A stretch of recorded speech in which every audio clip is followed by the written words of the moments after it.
Manusia memandang bintang gemintang di langit dan ingin tahu tentang misteri alam semesta.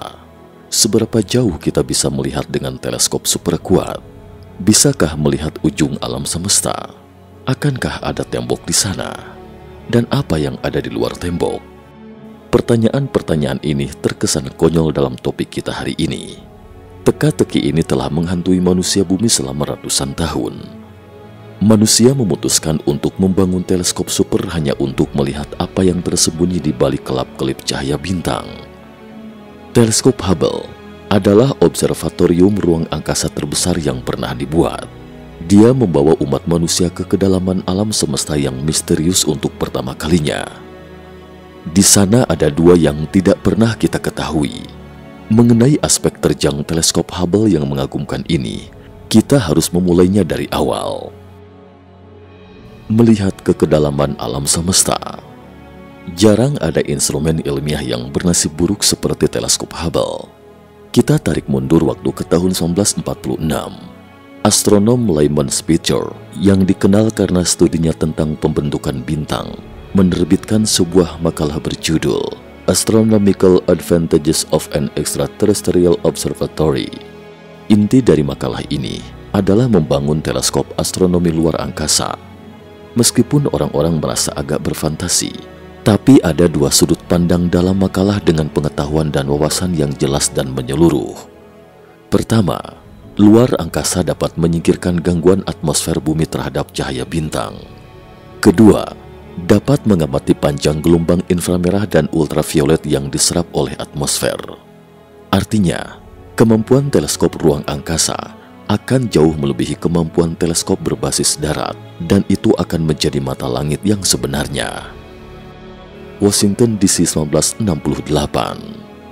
Kita kilas balik sejenak ke tahun 1968. Badan Penerbangan dan Antariksa Nasional NASA akhirnya memutuskan untuk membangun teleskop pemantul berdiameter 3 meter di luar angkasa setelah perdebatan yang panjang.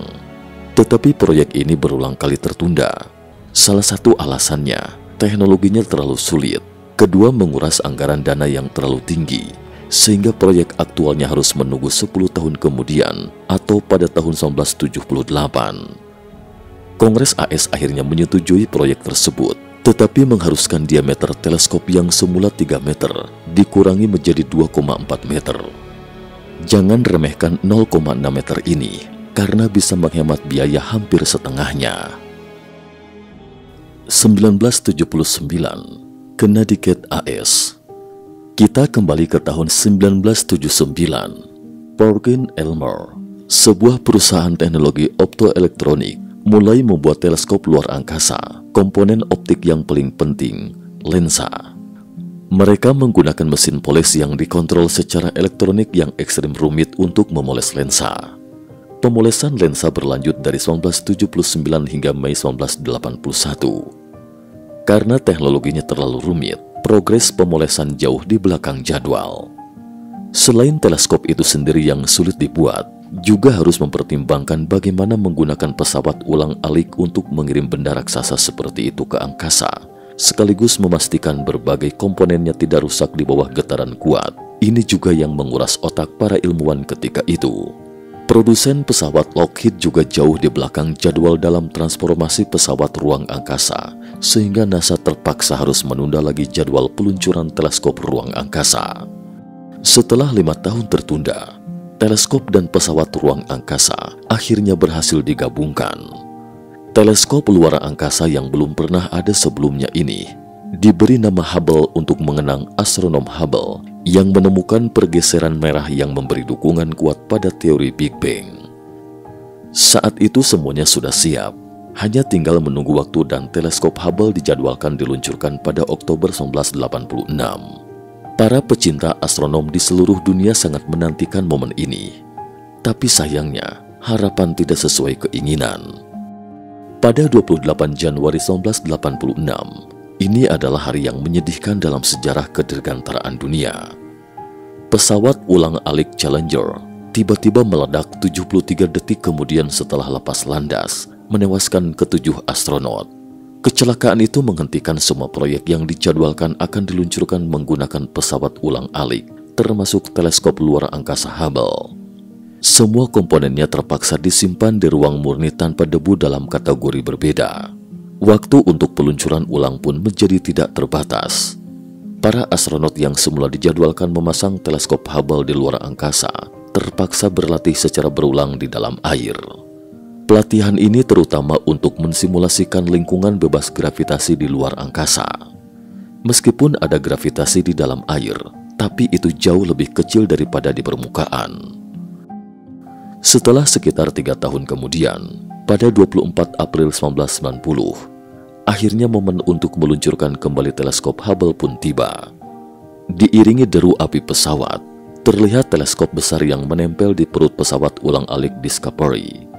Pesawat ulang-alik membawa Hubble keluar angkasa 640 km dari permukaan bumi.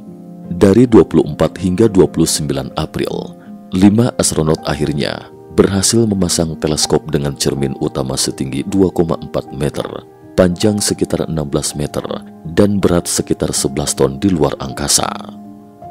Sudah 46 tahun lamanya sejak Spitzer mengusulkan konsep teleskop ruang angkasa hingga akhirnya Hubble dimasukkan ke orbit.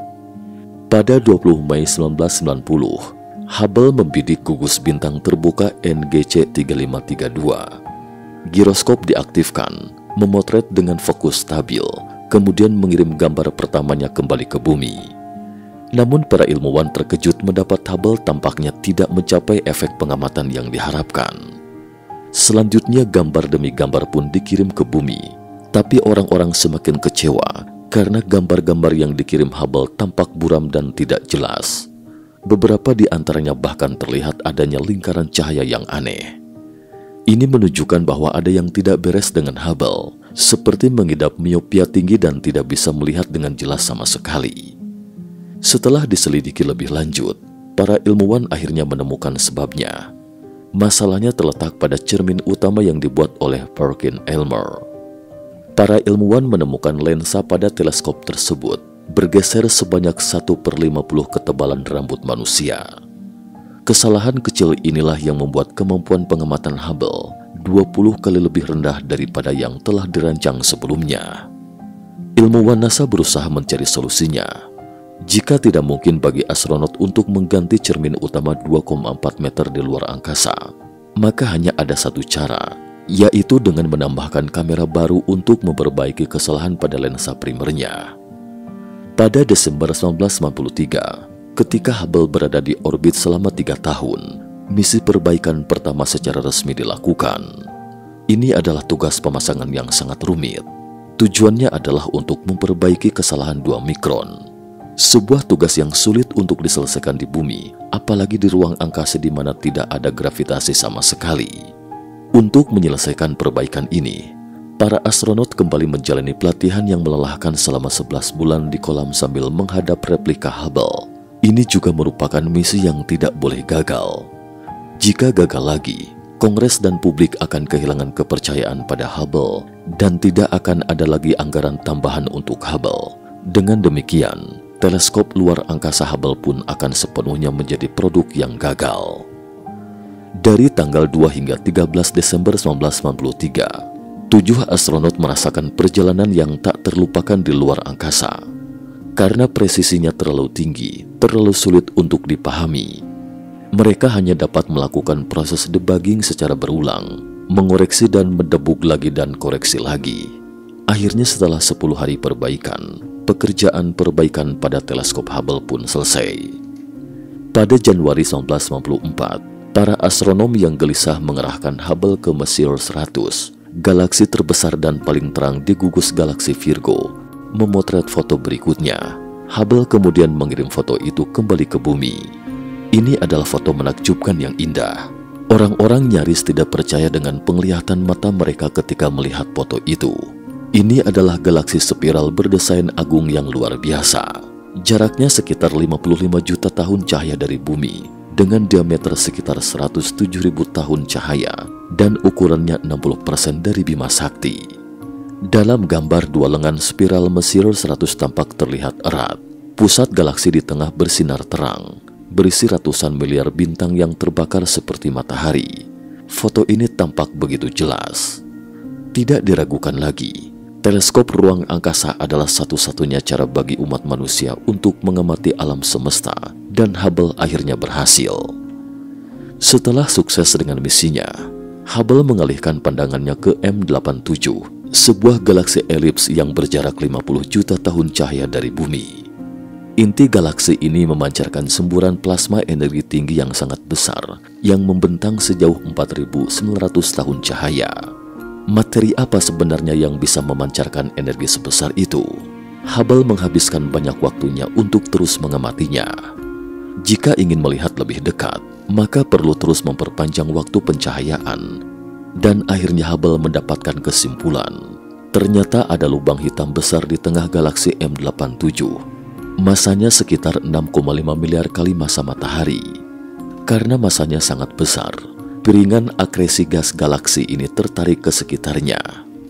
Ketika gas dalam piringan akresi jatuh ke lubang hitam, energi akan dilepaskan dalam bentuk radiasi elektromagnetik, yaitu memancarkan cahaya yang sangat terang. Foto yang menunjukkan lingkaran cahaya berbentuk bulan sabit, dan berkat Hubble, manusia telah menemukan bukti paling langsung tentang keberadaan lubang hitam. Adapun pancaran plasma itu mungkin energi yang dieksitasi oleh lubang hitam besar saat melahap lubang hitam kecil. 2 bulan kemudian, komputer NASA memperkirakan komet Shoemaker-Levy 9 akan pecah menjadi beberapa bagian karena gravitasi Jupiter yang kuat ketika berjarak 40.000 km dari permukaan Jupiter. Dan pada pukul 12.15 tanggal 16 Juli 1954 menabrak belahan selatan Jupiter. Ini adalah pemandangan yang sangat langka dalam 1000 tahun. Hubble segera mengalihkan pandangannya ke tata surya dan fokus pada pemandangan spektakuler dari tabrakan komet Jupiter di galaksi kita. Pada tanggal 18 Juli, puing-puing G atau pecahan-pecahan dari komet Shoemaker-Levy 9 menabrak Jupiter, membentuk bekas tumbukan terbesar di Jupiter dengan diameter sebesar bumi. Orang-orang tidak bisa tidak berdecak kagum akan keajaiban penciptaan. Tanpa perlindungan Jupiter, bumi akan telah ditabrak asteroid berkali-kali sejak lama dan mustahil akan muncul kehidupan. Pada 1 April 1955, Hubble menangkap gambar yang mungkin merupakan citra paling terkenal dari masa layanannya, yaitu Messier 16 atau M16 atau sering disebut juga Nebula Elang atau NGC 6611. Kolom gas berbentuk menara besar membentang sekitar 9,5 tahun cahaya dari nebula. Pilar-pilar yang menculang itu sebenarnya adalah debu dan gumpalan gas padat yang mengandung sekitar 460 bintang. Mereka baru berusia 1 hingga 2 juta tahun. Ini adalah tempat lahirnya bintang-bintang. Para astronom menamakan struktur kosmik maha besar ini sebagai pilar penciptaan. Hubble telah menangkap keindahan kosmik. Ini adalah pemandangan yang belum pernah diamati oleh manusia. Waktu kita tarik mundur ke tahun 1996. Direktur Hubble saat itu, Robert Williams, membuat keputusan yang berani menggunakan teleskop untuk hal yang sangat berbeda. Dia ingin menguji kemampuan observasi Hubble yang paling ekstrim, melakukan yang terbaik untuk melihat ke suatu tempat di langit malam, untuk melihat apa yang bisa dia lihat. Robert Williams menuturkan, "Saya hanya ingin tahu seberapa jauh Hubble bisa mengamati." Jadi Hubble mengarahkan pandangannya ke salah satu wilayah tergelap di langit dekat bintang bidu, mengabadikan 342 foto secara kontinu selama 10 hari. Setelah memproses sinyal noise acak dengan mengumpulkan data exposure, kita melihat gambar seperti ini. The Hubble Deep Field, yaitu gambar wilayah kecil di konstelasi Ursa Major. Lingkaran kecil yang rapat di dalam foto itu semuanya adalah galaksi, benda langit raksasa seperti Bima Sakti kita. Tak disangka foto ini ternyata berisi lebih dari 1.500 galaksi besar dan kecil dari berbagai tahap. Dari foto inilah, para ilmuwan berspekulasi bahwa ada sekitar 200 miliar galaksi di alam semesta kita yang dapat diamati. Bagaimana dapat menggambarkan maha besarnya alam semesta itu hanya dengan satu kata takjub? Waktu beralih ke 11 Februari 1957. Hubble telah bekerja secara kontinu di angkasa selama 7 tahun. NASA melakukan misi pemeliharaan kedua terhadapnya. Dalam perbaikan kali ini, Hubble dipasangi kamera inframerah dekat, multi-object spectrometer (NICMOS), dan spektograf pencitraan teleskop luar angkasa. Fitur Hubble berubah dan kemampuan pengamatannya telah meningkat secara signifikan. Kali ini ia akan menelusuri materi yang lebih hebat, materi gelap. Dengan mengukur jarak sejumlah besar supernova, para astronom dapat menghitung tingkat ekspansi alam semesta. Pada September 1998, Hubble akhirnya memperoleh bukti awal tentang percepatan ekspansi alam semesta. Ini menunjukkan bahwa alam semesta memang mengandung massa besar yang belum dipahami manusia, yaitu materi gelap. Lira di belahan bumi utara, nebula cincin berjarak 2000 tahun cahaya dari bumi dan memiliki lebar sepanjang 1 tahun cahaya. Nebula ini terbentuk pada 4000 tahun yang lalu, ketika sebuah bintang yang bermassa beberapa kali massa matahari mati karena kehabisan bahan bakar nuklirnya. Bintang kemudian membengkak menjadi raksasa merah besar dan kemudian mulai melepaskan lapisan terluar yang berupa gas dan runtuh ke dalam inti hingga menjadi bintang kerdil putih. Kuatnya sinar ultraviolet yang memancar dari bintang memanaskan gas di sekitar bintang dan mengakibatkannya bersinar. Pada 13 November 1999, komputer di pusat kendali bumi tiba-tiba menunjukkan bahwa 4 giroskop Hubble tidak berfungsi secara bersamaan. Komputer segera menempatkan Hubble ke mode aman. Hubble memiliki total 6 giroskop, tetapi setidaknya 3 diperlukan untuk mengarahkan dan mengamati secara akurat. Ini adalah pukulan fatal, dan Hubble tidak bisa lagi bekerja secara optimal. Dalam keputusasaan, pesawat ulang-alik Discovery kembali diluncurkan sebulan kemudian. Para astronot mengganti ke-6 giroskop dan memasang komputer baru untuk Hubble. Setelah instalasi selesai, pembidikan Hubble jauh lebih akurat dan stabil. Pada 3 Mei 2000, para astronom mengumumkan bahwa mereka akan menggunakan Hubble untuk mencari hidrogen yang hilang di alam semesta. Ini adalah topik yang sangat penting. Menurut teori Big Bang, sejenis atom hidrogen seharusnya dihasilkan selama Big Bang, tetapi tak pernah ditemukan di alam semesta, seakan telah hilang secara misterius. Hubble menggunakan kamera inframerah dekatnya yang kuat dengan keunggulannya di luar atmosfer bumi untuk mengamati cahaya kuasar yang menembus awan gas. Para ilmuwan terkejut menemukan bahwa filamen gas hidrogen yang sebelumnya tidak terlihat berpindah antar galaksi di seluruh alam semesta, seperti serangkaian saluran kosmik. Hubble lagi-lagi menyumbangkan kontribusi baru. Hidrogen yang memenuhi seluruh alam semesta sekali lagi menegaskan kebenaran teori Big Bang. Bisakah manusia melihat lebih dalam ke alam semesta? Apalagi yang bisa disaksikan Hubble dengan perangkat barunya? Dari 24 September 2003 hingga 16 Januari 2004, Hubble secara total mengelilingi bumi 400 kali, hingga akhirnya mengabadikan pemandangan kosmik terjauh dengan total waktu yang setara dengan rana lambat 113 hari. Ini juga merupakan alam semesta terdalam yang pernah kita lihat.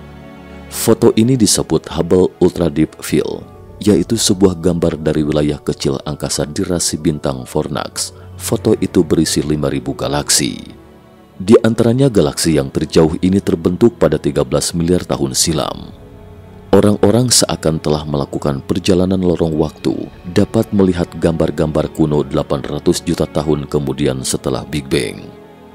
Pada tahun 2004, Hubble yang seharusnya melakukan peningkatan kelima terpaksa dibatalkan karena kecelakaan pesawat ulang-alik Columbia pada tahun 2003. Columbia hancur di udara saat memasuki atmosfer bumi, menewaskan 7 astronot terbaik NASA. Kecelakaan ini membuat NASA menyadari bahwa faktor keamanan pesawat ulang-alik terlalu rendah dan sebisa mungkin mengurangi peluncuran, mencari alternatif penerbangan luar angkasa baru. Pada 31 Agustus 2005, hanya 3 dari 6 giroskop Hubble yang tersisa. Hubble tidak dapat diperbaiki tanpa pesawat ulang-alik.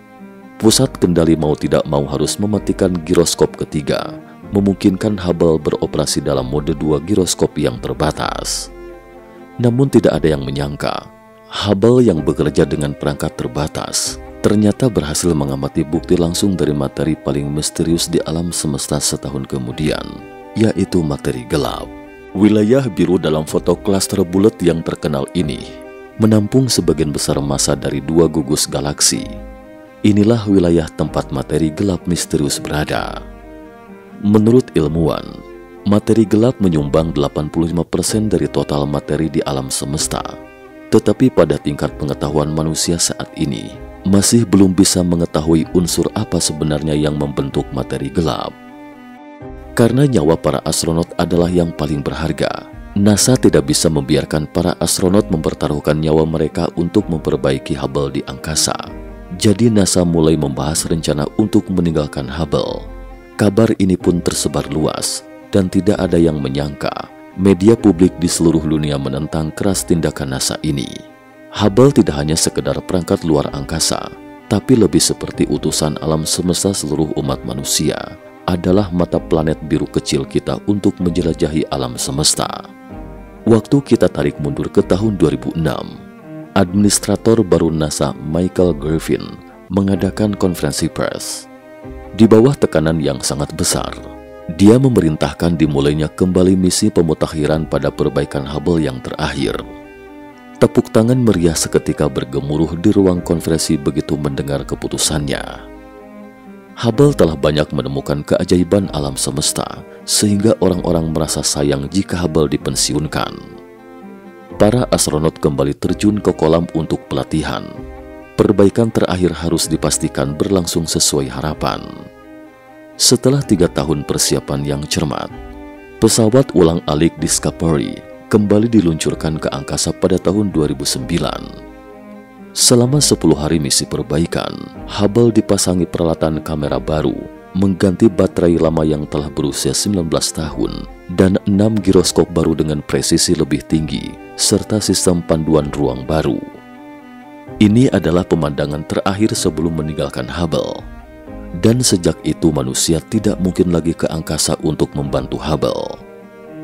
Pada tanggal 31 Mei 2012, dari hasil pengamatan Hubble, para astronom mengumumkan bahwa bima sakti kita akan bertabrakan langsung dengan galaksi Andromeda dalam waktu sekitar 4 miliar tahun kemudian, hingga akhirnya kedua galaksi akan bergabung menjadi satu galaksi. Namun apakah tata surya masih bisa eksis setelah gangguan besar ini? Tidak ada yang bisa memberikan jawaban. Pada 3 Maret 2016, Hubble kembali mengirimkan kabar yang mengejutkan. Hubble memusatkan pandangannya ke kedalaman alam semesta yang lebih jauh.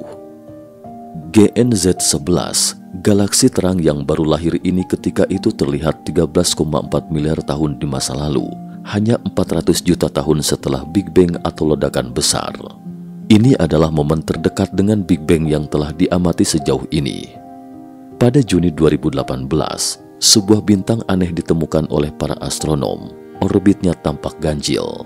Pada 27 Juni ketika itu, Hubble mengalihkan pandangannya dan mengunci benda angkasa ini. Tetapi secara tak terduga benda angkasa ini mempercepat laju orbitnya. Setelah diamati lebih dekat, wujudnya terlihat seperti cerutu. Hubble merekam secara detail gerakan benda angkasa yang terus bergulir ini. Ini benar-benar menggulingkan pengetahuan kita di masa lalu. Para ilmuwan menamai objek tersebut Oumuamua, yaitu objek antar bintang. Oumuamua bukan produk tata surya. Ia berasal dari galaksi lain. Ini juga merupakan objek antar bintang pertama yang diketahui melewati tata surya. Apa itu Oumuamua? Apakah pesawat luar angkasa yang lepas kendali? Para astronom belum bisa memberikan jawabannya.